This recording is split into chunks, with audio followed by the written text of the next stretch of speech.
But I got to get rid of some of that furniture, whatever. It's just Sell taking it. up space.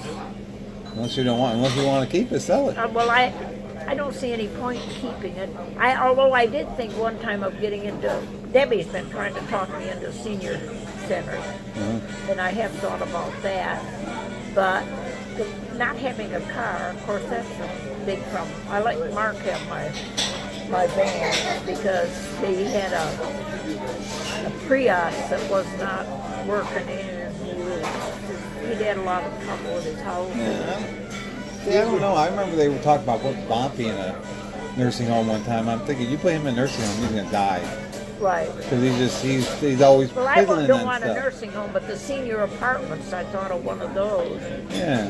But I don't know. So you have like a separate apartment, and then people check on you every now and then. Is that how it Yeah. works? Well, and this one friend of mine, she's the one we got that idea for that bird feeder from.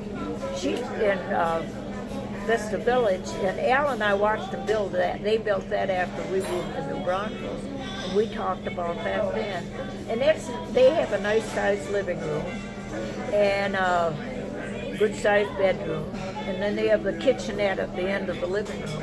Right. So they have all the things, and they also serve meals if you want, and they provide doctors. But my retirement is not that great, Right. and it would just about take what I have.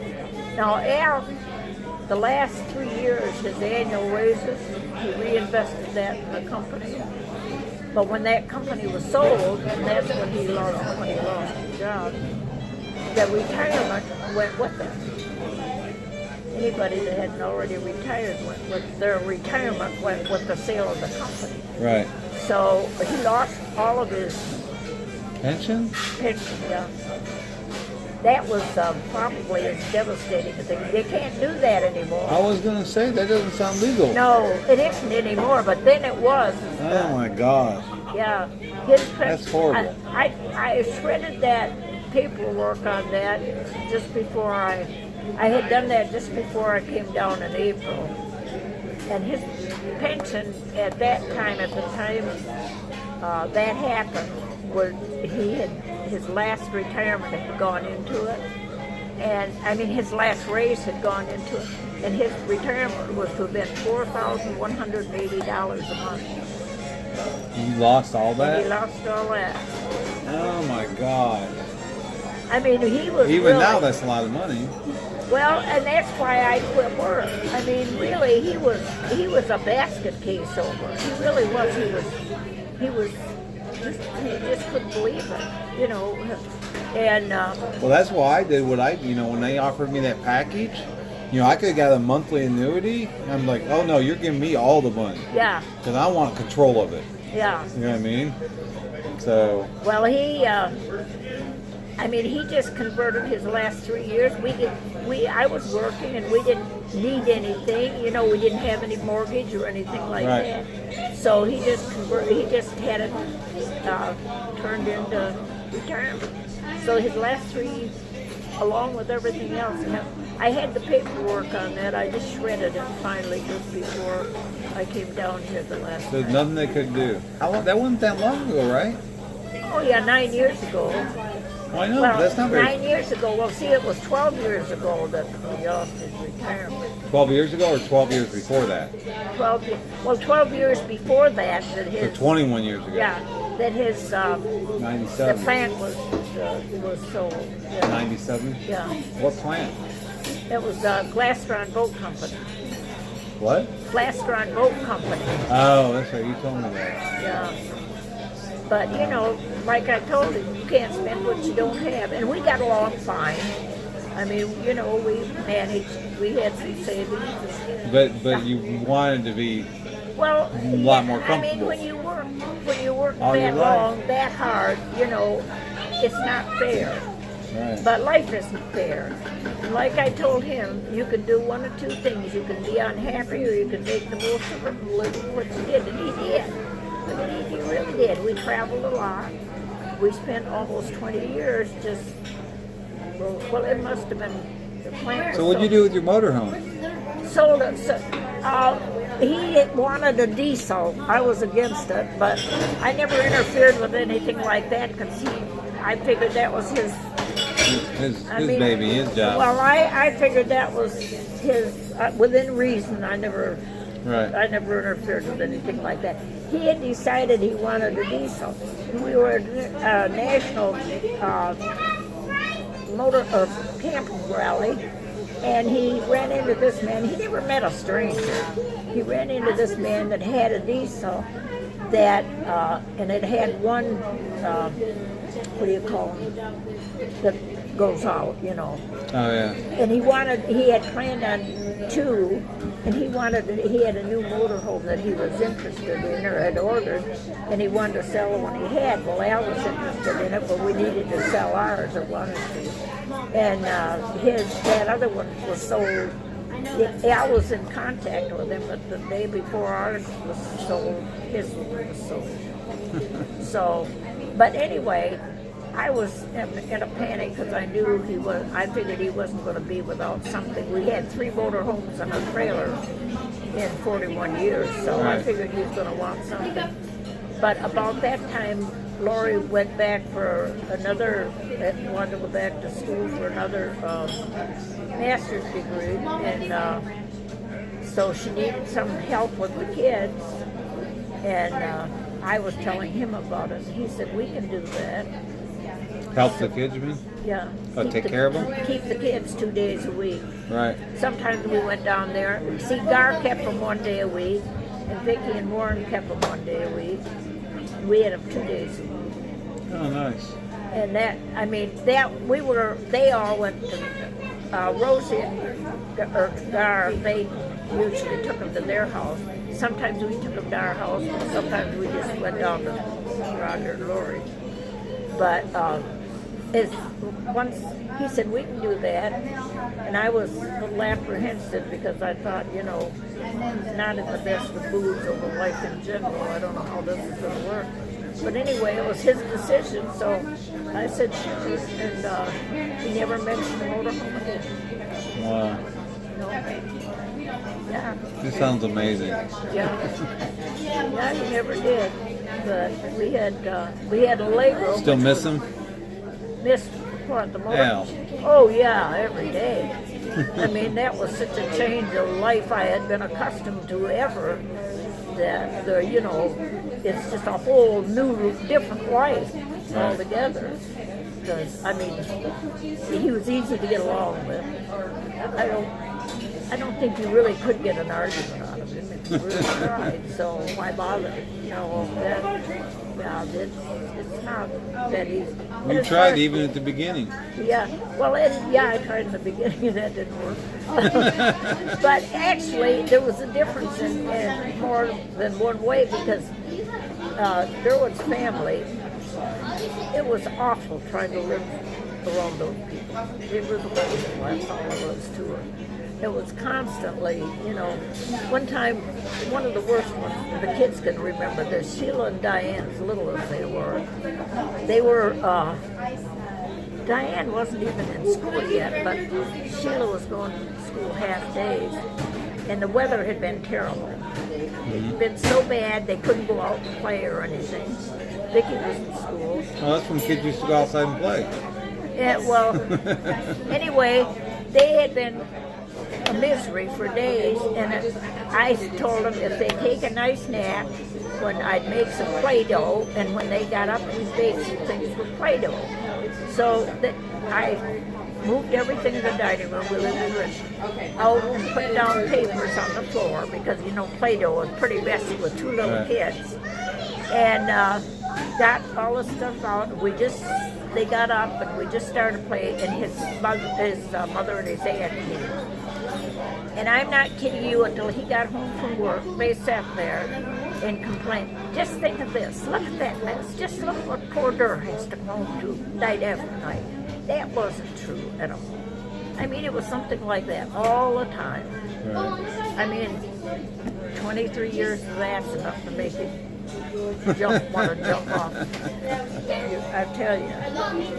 But in this Aunt Doll, who, in her, as far as she was nice to me as she could be, but that was, you know, when you get around his mother, they were both a big thing. But anyway, we were in Michigan one time, and after I had moved down here, we'd been married several years, and we were still living in San Antonio, so it wasn't, you know, too long. And we went up there, and I ran across somebody that knew them and knew me, and they said, "Oh, if you get a chance, why don't you go see Dal Mercer? She's been wanting to see you." And I laughingly told Al about it. And he said, "Well, let's do that." And I said, "You don't want to do that." I said, "I'll go over," but I said, "Why don't you stay and visit?" And he said, "No, I'll go with you." And you know, that woman, unpredictable as a bad day in the rain, said, told one of my old neighbors that was the finest man she ever met. Al? Yeah.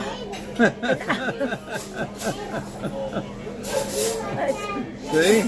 I said, there's nothing more. Just to make a liar out of you. I'll never forget that. That was, I thought, really funny. But I mean, you know, we did a lot. We had a lot of fun even after work. We traveled a lot of things. Right. But his family was different than Derwin was. I mean, to this day, I had several calls just before Thanksgiving, hoping I was going to have a nice Thanksgiving. And so forth. His brother's wife called me, and one of his other sister-in-laws, again his brother's wife, called me, and even one of his nieces called me. So did you have a pull-behind motorhome, or was it self-contained? You drove it? Well, we had an Allegro, which was a Class C. You know, they have that. It was a cab over thing. That was the first one we had, and then we had a regular Allegro motorhome, full service, you know, everything in there. And then we had a trailer, and then the next one we had was a Holiday Rambler. It was a bigger one. It was 34 foot. And then. Which one you like the best? Well, that actually, as far as being useful, really all about the kids and I took the Allegro several times, and the Mobile Traveler we took. Warren and I took the Allegro one time. But actually, for being in any length of time, the Holiday Rambler, of course, was by far the best.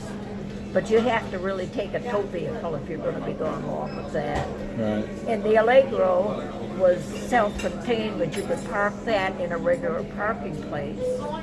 And it had all the needs. The one thing I hated about that is the shower was in where the commode was, and so every time you took a shower in there, which was not too often, we usually found a campground so we could use that, because then you had to dry down the walls and the commode and everything after you got done taking the shower, because that's where the shower was. But we had a bathtub in the Allegro, and we had, of course, a bathtub. Man, in this hotel, I know, but the bathtub's only this big. Well, I'll tell you, one time we were... You're little. It's okay, but I'm not that little. Oh, yeah. Yeah, but we had a shower in the one, too, as well as the bathtub, so that worked, too, the Holiday. I like taking baths. I have a jacuzzi at home, so I just like... Yeah, well, the bathtub, we could use that for, we did the shower in the Holiday Rambler, because it was not that... You know, it still had to be wiped out, but it was pretty good. But the one thing that always got me is all the people that would not use that's the first thing I told Roger and Lori when they were talking, when they got that little thing they got now. They would be surprised how many people Y'all are okay over here? Yeah, we're good. Okay. wouldn't buy that chemical and the toilet paper recommended for those things. You know, they recommend a special toilet paper and a special like chemical to put in the commode Okay. that services the paint. Right. And you wouldn't be surprised at how many people have trouble with it. And Jim, you know, Jim had a campground. Had what? Your Uncle Jim Right. had a campground. And we took care of that while they went to Alaska Right. one year. I always laugh about this. And this lady, she'd been camping there several times. And Jim always had a war with her. Charles managed to calm her down and get the service she wanted. They get ready to go to Alaska, and Lord, wouldn't you know, she was in the campground again. She had a fifth wheel.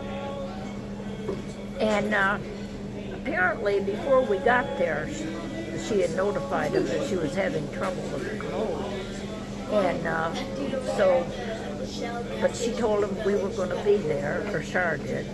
And so she called one day. I was in the office part of the campground and wanted that Al Fritzler guy to come down and clean out her commode. And you had to know Al to appreciate that comment, boy. I'm thinking that wouldn't go very well with me. Anyway, I said, he doesn't do, that's not part of his charter. She said, he's supposed to be taking care of the campground. She said, he better be taking care of it or I'll be reporting him to the owner. I know the owner. I said, well, I realize that, but I said, I could give you a list of names of people who will clean it out for you, but I said, that's not on his list of chores. And She wasn't happy, was she? No, she wasn't. She said, well, I'm expecting company, and I expect to have that cleaned out, and I wanted to say good luck. She said, I expect to have that thing cleaned out before they get here, too. And I said, well, if you want to stop by the office, I'll be glad to give you a list of people that do that kind of thing. And I just hung up. Well, she did tell Jim when she got back, and Jim was not the calmest. He was not a Char in that campground, let me tell you. And he's get that damn thing packed up and get the hell out of here. That's what he told me. She's telling him this story about that awful man that he left in charge. Another time he could be embarrassing. Another time we had a girl they had a tent, one of those tent camper things, you know, it was on a wheel. Right. Yeah, and it was at the far end of the campground, you know, where the trees were way at the far end. And Al had stopped her, and I tried to talk to her. She'd come through there. There was a sign there, 10 miles an hour, right into the end of the campground. And she'd come in there and rearing through there. And Jim had built a playground on the other side of that. You know, there was the campers were all along here, 2 rows of them. And then there was this road, and then this children's playground was over here. And Char had talked to her, and I had told her, you know, that she needed to observe that sign because children were going back and forth. Well, one day Jim was out there, and I swear I don't understand how he kept from getting run over. He heard her, saw her coming, and he jumped out in front of her car. She screeched to a halt, and he said, go down there and get your SH and get the hell out of here. You've got 20 minutes. Good for him. He did. No preliminaries or anything. Well, you got to do. Well, we had when we go. Me and Roland, you know, went up all those years in North Carolina. We always camped most of the time. And Ann was kind of, you know, we got along with her great and everything, but she held it. You know, she kept a tight ship.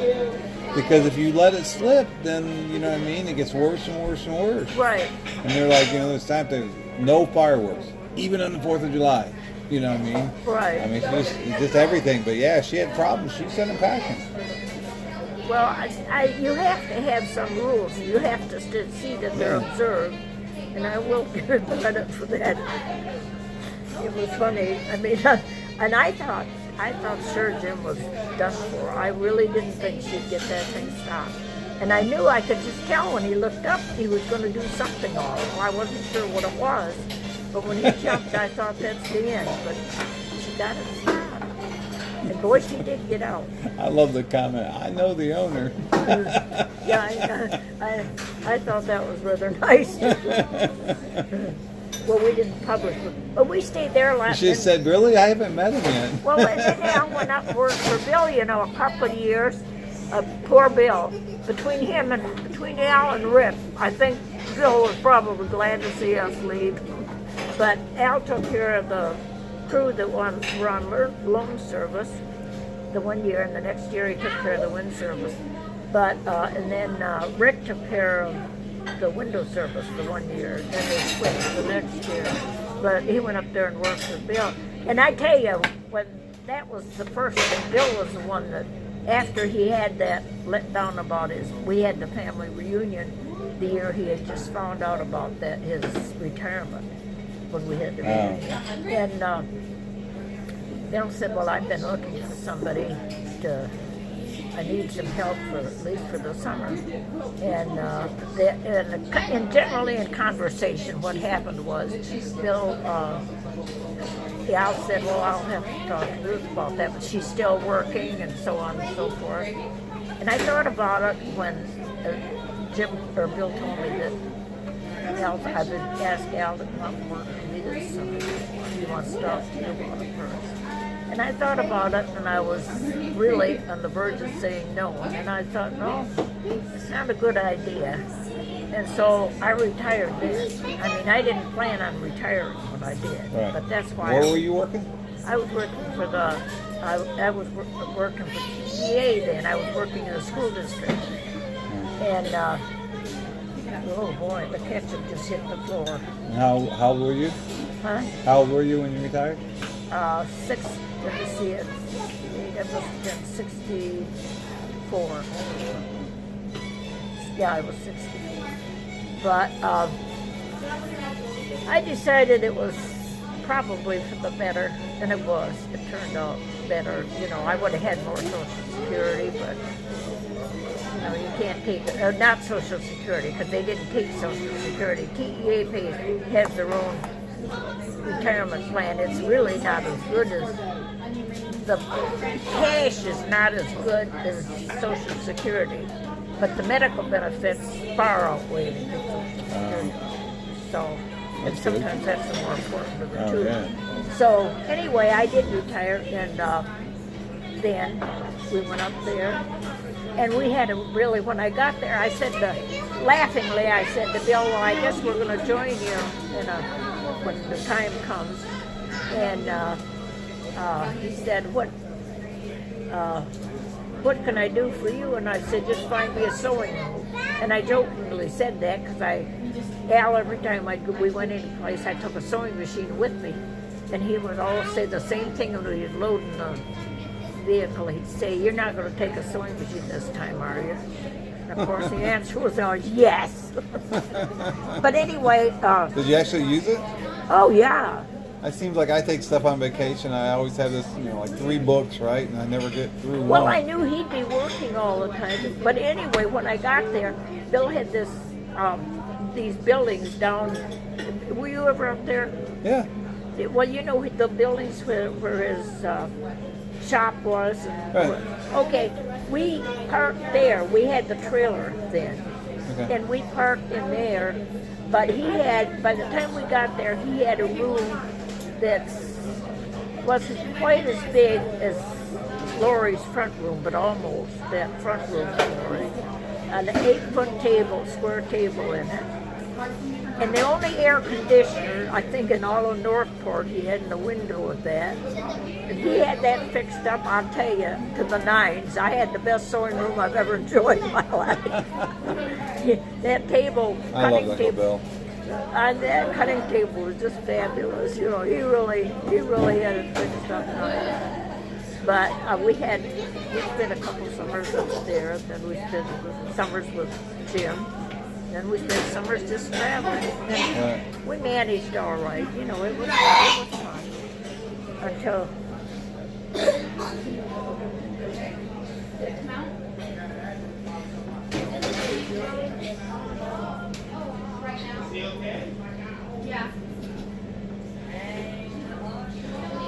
It was, you know, and then we sold the motorhome. He was going to get another one.